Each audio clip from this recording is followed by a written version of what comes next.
Hello guys, मैं आपके लिए फिर से एक एमएस वर्ड से न्यू वीडियो लेके आया हूं जिसमें आप सभी के लिए होम टैब के कुछ ऑप्शनों के बारे में बताऊंगा। जैसे पिछली वीडियो में मैंने होम टैब के क्लिपबोर्ड वाले सारे ऑप्शन डिटेल में बताए थे, वैसे ही मैं इस वाले वीडियो में आप सभी के लिए फ़ॉन्ट के एक एक करके सारे ऑप्शनों के बारे में बताऊंगा। ठीक, तो हमारे इस चैनल पर बने रहिएगा ताकि आपको एक एक ऑप्शन बारीकी से सीखने के लिए मिले। ठीक, तो हम शुरुआत करते हैं। सबसे पहले होम टैब पे जाकर यहाँ फ़ॉन्ट में जाके फ़ॉन्ट हमारे ऑप्शन क्यों यूज़ किया जाता है। जैसे हम बहुत सारे डॉक्यूमेंट बनाते हैं तो उसमें अलग अलग फ़ॉन्ट की आवश्यकता पड़ती है कि किसी हेडिंग में अलग लेने हैं या फिर कोई नॉर्मल में अलग लेना है, तो वो हमारे क्या होते हैं कि फ़ॉन्ट से हम ले सकते हैं। जैसे हिंदी में लिखना है या इंग्लिश में लिखना है और भी अदरवाइज लैंग्वेज में, तो हम यहाँ से चेंज कर सकते हैं। जैसे हमारी बाय डिफ़ॉल्ट हमारी इसमें फ़ॉन्ट होती है क्लेवरी बॉडी।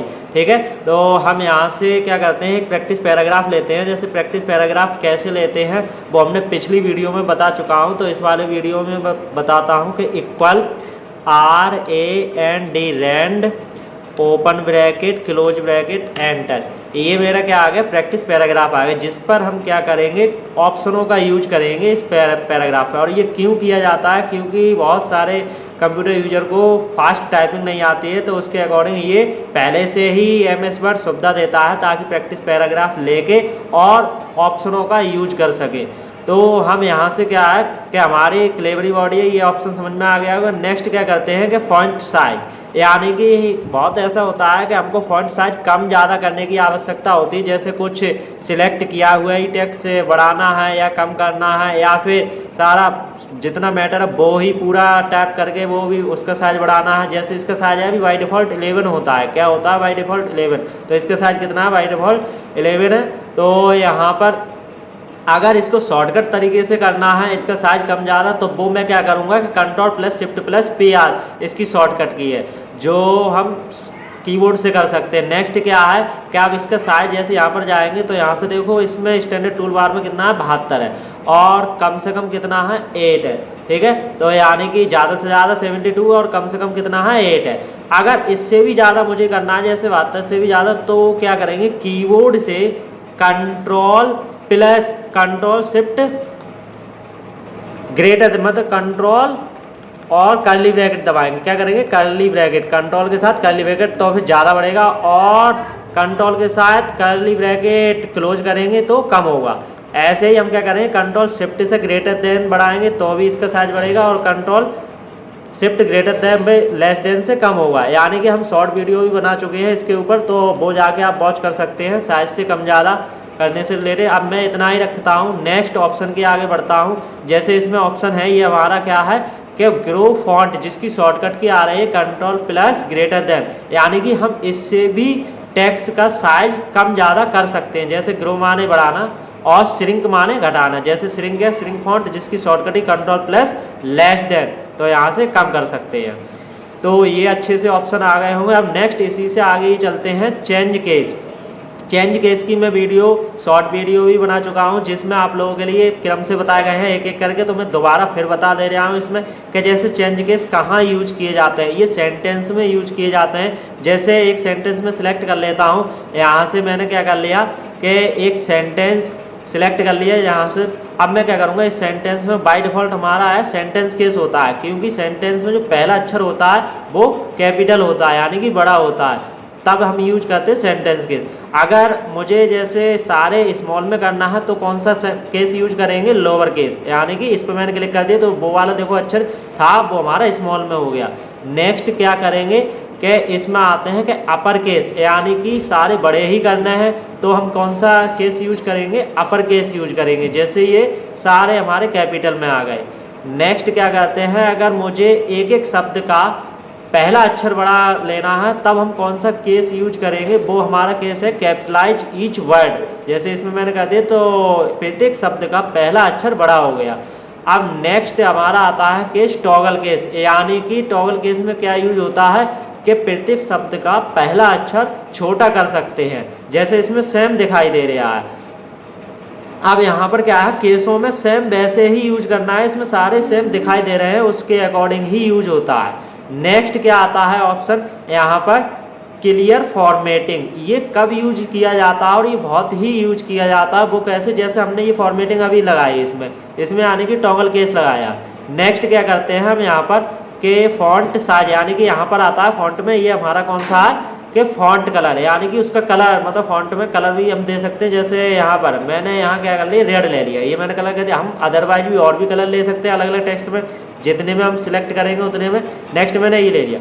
अब एक कुछ टेक्स्ट में ले लेता हूँ मैं हाईलाइट कलर, यानी कि हाईलाइट दिखाने के लिए। जैसे हाईलाइट कब यूज किया जाता है, जैसे बहुत क्या करते हैं हम बुक वगैरह पढ़ते हैं तो उसमें जो हमको इम्पोर्टेंट लगता है वो क्या करते हैं अपने कलर पेंसिल से या कोई हाईलाइट कर देते हैं, ताकि जब भी हम जैसे बुक्स वगैरह पढ़ें तो वही ऑप्शन हमारे उस पर तुरंत निगाह पहुंचे। तो इसलिए हाईलाइट कलर यूज किया जाता है, ताकि हम कोई भी फाइल ओपन करें और उसमें अगर हाईलाइट लगा है तो वो हमारा इंपॉर्टेंट है तो उसमें सीधे उसी पे ही निगाह जाएगी, तो इसलिए हम हाईलाइट करते हैं। तो जैसे यहाँ पर मैंने टेक्स्ट को सिलेक्ट कर लिया। अब ये हाईलाइट कलर हमारे कितने होते हैं, टोटल हमारे 15 कलर होते हैं इसमें, तो हम कोई सा भी इसमें कलर यूज कर सकते हैं। जैसे ये मैंने कर लिया ग्रीन, ठीक है। तो ये आगे आप देखो ये दूर से ही दिख रहा है कि यानी कि ये यू कैन ईजिली, तो ये हमारा क्या है कि हाईलाइट हो चुका है। अब देखेंगे कि ये क्लियर फॉर्मेटिंग का यूज किस लिए होता है, क्योंकि मैंने ये पहले लगा ली, अब यूज करके दिखाता हूँ, क्योंकि इसको मैंने सिलेक्ट कर लिया। अब जितनी भी मैंने इसमें फॉर्मेटिंग लगाई होगी तो कौन कौन सी हमारी हट जाएगी और नॉर्मल पहले जैसी हो जाएगी। टेक्स्ट साइज भी कम हो जाता है, जैसे पहले बाय डिफ़ॉल्ट होता है वैसे ही, तो डिफ़ॉल्ट में पहुंच जाए। जैसे मैंने क्लियर फॉर्मेटिंग कर दिया तो यहाँ से क्या हुआ कि हमारा जो कलर किया था, यानी कि फॉन्ट कलर किया वो हट गया, और ये केस नहीं हटेगा, और ये एक हमारा हाईलाइट कलर नहीं हटेगा। तो ये हमारे कैसे हटेंगे, जैसे कुछ ऑप्शन ऐसे होते हैं जहाँ से अप्लाई करेंगे और वहीं से उसका एंड होता है। तो ज़्यादातर तो जहाँ से स्टार्ट करते हैं वहीं से उन ऑप्शनों का एंड होता है। तो जैसे यहाँ पर मैं क्या करता हूँ, इसको मैंने सिलेक्ट कर दिया। अब मैं हाईलाइट जो किया है तो मैं हाईलाइट जैसे मैं करूँगा ना, तो यहाँ पर देखो नो कलर पे मैंने जैसे क्लिक कर दिया।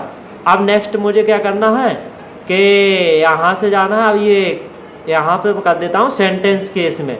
जैसे मैंने इसको सिलेक्ट कर लिया, सिलेक्ट करने के बाद मैं जाता हूँ यहाँ से क्या कर देता हूँ सेंटेंस केस में मैंने कर दिया, ठीक है। तो यहाँ से सेंटेंस केस मैंने अभी नॉर्मली हो गया। अब नेक्स्ट क्या करता हूँ, इसका साइज को मैं बढ़ा लेता हूँ थोड़ा, जैसे मैंने कर दिया यहाँ पर 14। अब मैं नेक्स्ट क्या करता हूँ, नेक्स्ट आगे ऑप्शन पे मैं बढ़ता हूँ, जैसे बोल्ड। जैसे बहुत सारे डॉक्यूमेंट में क्या होता है कि हम क्या करेंगे कि हेडिंग के रूप में लिखेंगे तो वो बोल्ड में लिखते हैं। जैसे इस पर मैंने क्लिक कर दिया तो मैंने ऑल ये ओवर बोल्ड में मैंने कर दिया। हम कम ज़्यादा भी करते हैं तो कंट्रोल मैंने जेड कर दिया। जैसे मुझे इतना ही लेना है तो मैंने यहाँ पर क्या कर दिया, बोल्ड मैंने कर दिया। तो ये हमारा क्या हो गया, बोल्ड हो गया। यानी कि बोल्ड हम किस तरीके समझे कि ये हेडिंगों के रूप में हम ले सकते हैं बोल्ड करके, या फिर किसी टेक्स्ट को थोड़े डार्क में लिखना है यानी मोटे में। अब नेक्स्ट क्या है कि इसी टेक्स्ट को ही मैं क्या करता हूँ थोड़े तिरछे में लिखना है, तो तब कौन से ऑप्शन का यूज करेंगे, तब इटैलिक, जिसमें ये है जिसकी शॉर्टकट की Ctrl+I होती है। तो मैं इस पर क्या करता हूँ कि इसी को सिलेक्ट कर लेता हूँ और इटैलिक पे क्लिक कर देता हूँ, यानी कि तिरछा। कहीं कहीं बहुत सारे टेक्स्ट क्या होता है कि तिरछे में भी लिखा होता है, तब हम ये यूज करते हैं। नेक्स्ट क्या होता है कि बहुत सारे डॉक्यूमेंट में क्या होता है, किसी शब्द के नीचे या पूरे लाइन के नीचे एक अंडरलाइन होती है, तो वो भी हम लेके लगा सकते हैं यहाँ से। न वो भी क्या है कि डबल अंडरलाइन भी लगा सकते हो, सिंगल अंडरलाइन भी। विंडोज 7 में से ओनली सिंगल अंडरलाइन होता है, यहाँ पर डबल अंडरलाइन भी मिलता है, जिसकी शॉर्टकट ही Ctrl+U होती है। जैसे मैंने यहाँ पर एक बार क्लिक किया तो यहाँ पर एक लाइन लग गई नीचे। अब नेक्स्ट क्या है, मुझे डबल अंडरलाइन लेना है, तब यहाँ पर क्लिक करेंगे तो यहाँ से देखो double underline, single underline, dot dot में, डैश डैश में, ये कई प्रकार के, तो वो हम ले सकते हैं। जैसे इसमें ये आ गए। तो विंडो 7 में यानी कि ऑफिस 7 में हमारा क्या होता है, एक ही लाइन होता है उसमें, यहाँ पर कई सारी मिलती हैं। अब नेक्स्ट क्या है कि किसी शब्द में क्या होता है कटा हुआ है, जैसे स्क्री थ्रू बोलते हैं, क्या बोलते हैं, स्क्री थ्रू। तो उस ऑप्शन का यूज कहाँ होता है, जैसे कहीं पर मुझे काट के दिखाना है कि ये टेक्स्ट कटा हुआ है, तब हम वो यूज करते हैं। जैसे ये मैंने वर्ड्स को सिलेक्ट कर लिया, तो मैं यहाँ पर क्या करता हूँ, ये स्क्रू थ्रू लेता हूँ। जैसे इस पर मैंने क्लिक कर दिया तो ये हमारा क्या हुआ, क्या कटा हुआ नजर आने लगा, ताकि दूर से लगे कि हाँ ये कटा हुआ है। क्योंकि बहुत सारे क्या होता है डॉक्यूमेंट में गलत हो जाता है, तो वो कटा हुआ दिखाने के लिए किया जाता है यूज। अब नेक्स्ट क्या करते हैं, नेक्स्ट अगले ऑप्शन की तरफ बढ़ते हैं। वो क्या है कि यहाँ पर सब स्क्रिप्ट जिसकी शॉर्टकट ही Ctrl+= होती है, ये कब यूज किया जाता है, जैसे बहुत सारे क्या मैथ में भी यूज करते हैं। मैथ में क्या है कि H2O लिखने की, जैसे कुछ सूत्र वो लिखने के लिए, जैसे मैंने क्या कर दिया H और 2 और O, अब मुझे क्या करना है, ये 2 है ये नीचे की तरफ हो जाए अंडरस्कोर में, तब मैं क्या करूँगा, इसको मैंने 2 को सिलेक्ट कर लिया। सिलेक्ट करने के बाद अब मैं यहाँ पर जाऊँगा फॉन्ट में और यहाँ से मैं क्या करूँगा, सब स्क्रिप्ट वाला ऑप्शन क्लिक कर दूँगा, तो यानी कि हमारा क्या हो गया, H2O हो गया। ये इस तरीके से यूज करते हैं। अन्यथा हम क्या करेंगे कि बहुत सारा क्या होता है कि हमारे टेक्स्ट के ऊपर या नीचे लिखने के लिए होता है, तो तभी हम इन ऑप्शनों का यूज करते हैं, जैसे सबस्क्रिप्ट और सुपर स्क्रिप्ट का। सुपर माने ऊपर, अब जैसे मुझे क्या करना है, इस वाले टेक्स्ट को इतने को मुझे क्या करना है, ऊपर की तरफ लगाना है इसके पिक्चर के, तो मैं क्या करूँगा, सुपर स्क्रिप्ट लगा दिया, छोटे में दिखाई देगा और उसके ऊपर लग गया। ठीक, तो ये बहुत ही अच्छे से आ गए होंगे आप लोगों के लिए। अब नेक्स्ट आगे ऑप्शन की तरफ बढ़ते हैं, जिसका नाम है टेक्स्ट इफेक्ट, यानी कि टेक्स्ट में हम इफेक्ट देने के लिए अलग अलग इफेक्ट दे सकते हैं टेक्स्ट में। जैसे मैंने इसको सिलेक्ट कर लिया इतने टेक्स्ट को, और मैं क्या करता हूँ, इसमें जाता हूँ तो ये अलग अलग प्रकार के हमारे इफेक्ट मिलेंगे। ये हमारे ऑफिस 7 में नहीं मिलते हैं, यहाँ ये आगे उसमें फॉर्मेटिंग में मिलते हैं, तो यहाँ पर डायरेक्ट ही होम टैब में दिए गए हैं, वो भी फॉन्ट पैराग्राफ में, यानी कि फॉन्ट ग्रुप में।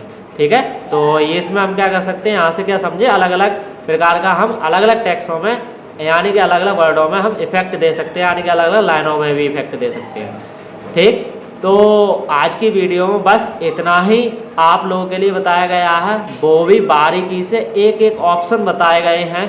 ठीक, तो आप लोगों के लिए अगर कुछ भी अच्छी सी जानकारी मिली हो तो आप हमारे इस वीडियो को लाइक एंड सब्सक्राइब और कमेंट करना ना भूलिएगा। Thank you.